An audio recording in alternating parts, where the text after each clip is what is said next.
So, what's the quickest method I've found for breeding fish? I'm about to go through it. Rainbow fish, okay, in their little nurseries. These are deep water creeks growing out, loving the mulm and the snail leeches. They're a bit bigger now, the fish, and they can handle them. I've got mops, right? Many spawning mops, as many people use.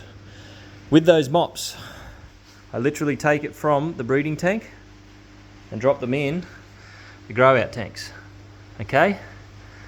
Many eggs on each and every mop. I don't really count it. There's roughly 50 each time.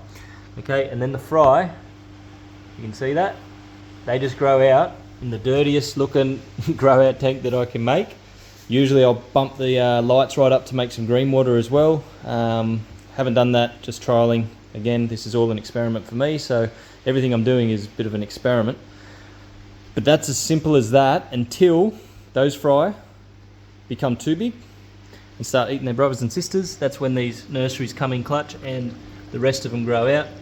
That little film is just oil from the food. And there's only a couple of fry just hatching out. There's, like I said, 143 deep water creeks ready to explode in this one.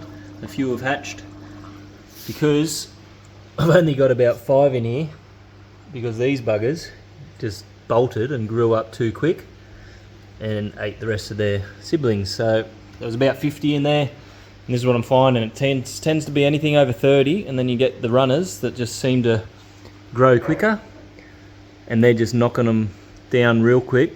Whether they're eating them straight up or they're just hounding them that much stresses them out, and then they eventually succumb.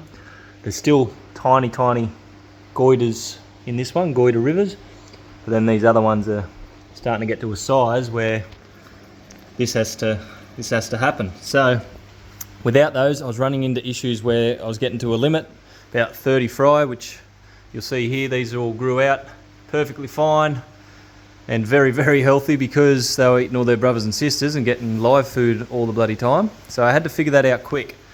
With the rice fish, they don't eat their own kind as much as the rainbow, so you end up with a lot more fry. There's roughly 100 in this little 2 foot, and there's about 200 down in this 4 foot.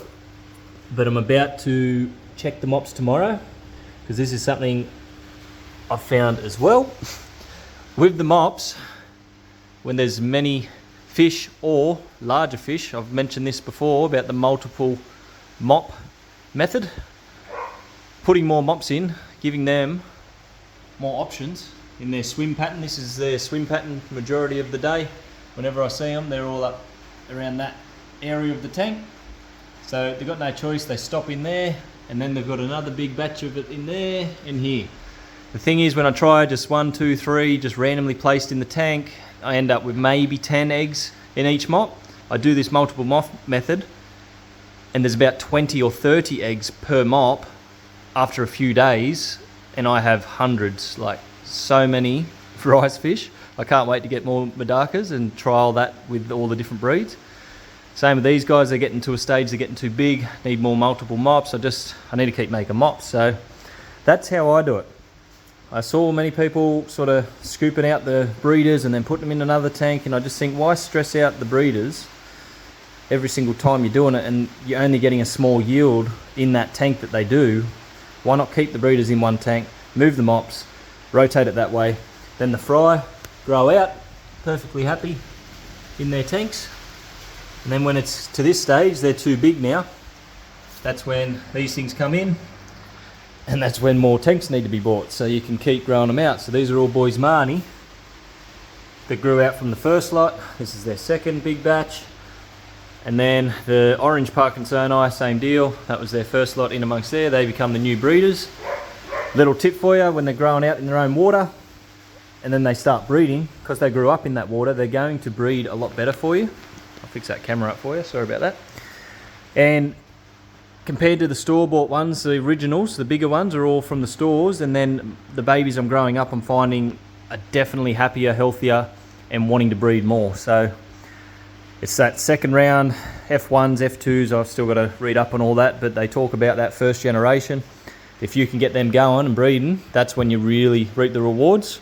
However, these deep water creeks came from RC aquariums up in Queensland there, and they just breed like crazy. They're unbelievable how much they've done. However, their babies and eggs, everything about it is the tiniest rainbows, even compared to the neon rainbows.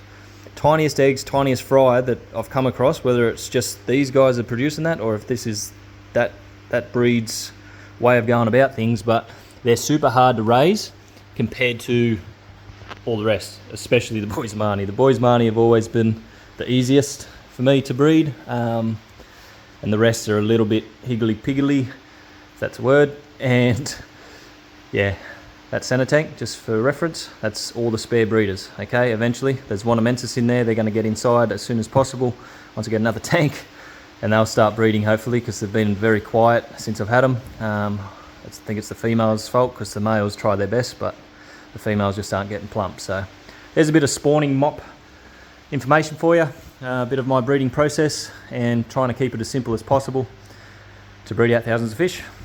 Talk to you later. Bye bye. See ya.